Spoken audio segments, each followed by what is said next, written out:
Arriving piecemeal, the first reinforcements in the Golan were sent straight to the front. The situation was so desperate, there was no time for a coordinated response. In the south, the Syrians were now only 10 minutes tank drive from the Benot Yaakov bridge. By Monday morning, though, 36 hours into the war, the roads to the Golan were jammed with troops and equipment, in civilian as well as military lorries. Approaching the heights, they had to risk artillery fire directed from Mount Hermon, which had fallen to Syrian commandos in the first hours of the war. Fully mobilized, the Israeli army began to turn the tide. Casualties had been heavy. They lost 250 men in the first 2 days in the Golan. It was not a price a small army could keep paying, and from Monday, limiting casualties became a priority. They now relied more heavily on artillery to dislodge the Syrians at long range.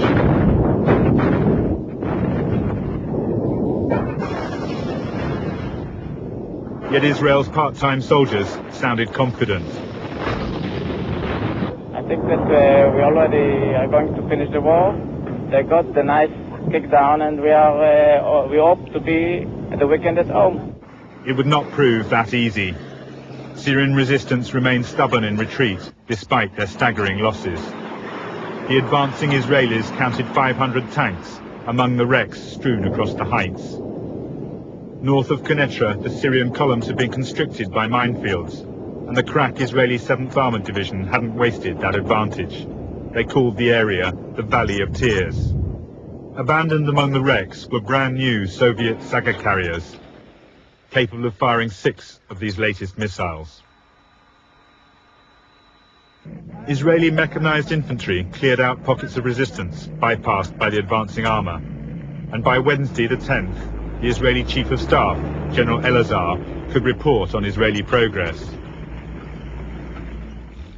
I am glad to tell you that we managed to push almost all of the Syrian forces to the ceasefire line. But they were not stopping there. Of the battles, we continue our counter-attack.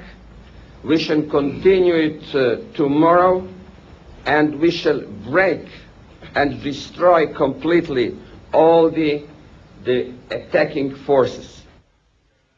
The Israelis had cleared most of the Golan, but they could not switch to Sinai until the Syrian threat was destroyed. So they attacked again in the northern sector, using Mount Hermon as cover for their left flank. They crossed the ceasefire line into Syria on the 11th, taking the shortest route towards Damascus. 2 days later, they were 15 miles beyond the ceasefire line, only 25 miles from Damascus itself. The Syrian reserves put up strong opposition from prepared defences, and the Israelis had a hard slog all the way. With his capital threatened by Israeli artillery, President Assad appealed for an Egyptian attack in Sinai to relieve the pressure. Syrian MiGs joined the desperate defence, swooping on the columns on the left flank near Mount Hermon.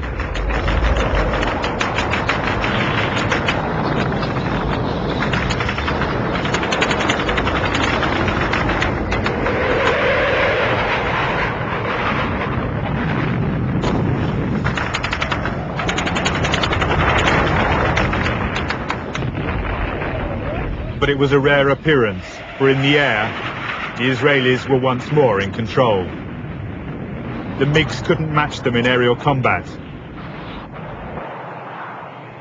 and having destroyed the bulk of the Syrian missile system, they were now attacking targets all over Syria, disrupting the Soviet airlift of military supplies.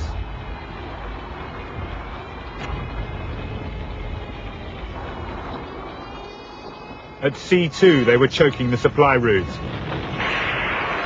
In the first ever naval missile battle, they virtually wiped out the Syrian Navy. And the Soviet Union was forced to move its own fleet to keep Syrian ports open. The Americans responded by reinforcing their 6th Fleet, a thinly veiled warning against further Soviet involvement. The Arab world too came to Syria's aid. that Jordanian forces entered Syria and have been heavily engaged in action throughout yesterday. 4,000 men of the Jordanian 40th Brigade fought alongside an Iraqi armoured division, attacking the southern flank. But coordination between them proved difficult. Both suffered heavily at the hands of the Israelis.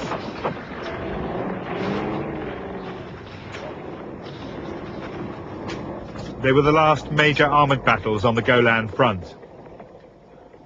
The Israeli advance continued along the Damascus road until it ran up against the main Syrian defence line around Sassa. Now within artillery range of southern Damascus, the Israelis were content to hold their ground, switching forces to the Sinai front. In Sinai, by the 13th of October, the Egyptians had 3 bridgeheads on the eastern bank, which they'd extended sideways along most of the canal, but which were only 10 miles deep.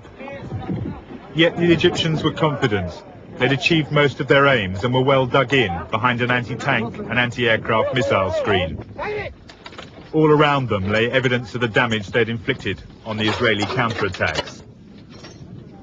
All they had to do was wait for the ceasefire according to plan.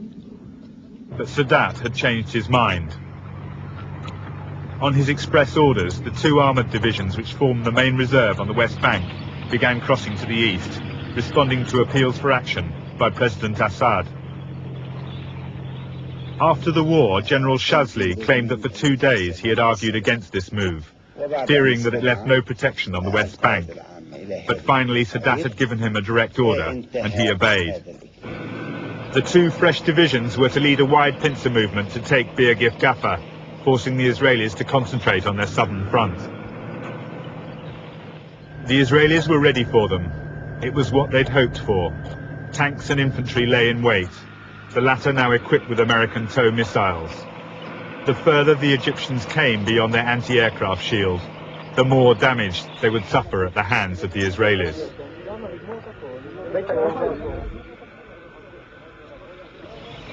At 6 a.m. on the 14th of October, the biggest tank battle since Kursk in World War II began. 2,000 tanks locked in combat along a 100-mile front. By nightfall, the Egyptians had lost a total of 264 tanks. The Israelis, only 10.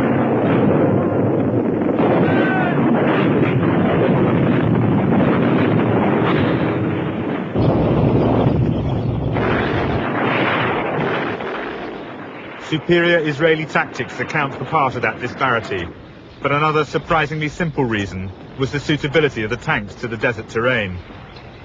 When emerging from the hull-down position behind dunes, the main Israeli tank, the Centurion, could depress its barrel by 10 degrees, presenting a small target in order to fire. The lower-profile Soviet T-55 used by the Egyptians could only depress its barrel by 4 degrees and presented a much larger target in order to bring its gun to bear. It was not only the Egyptian armour that suffered. Once more they dropped paratroopers into and behind the lines, and once more the Israelis rounded them up.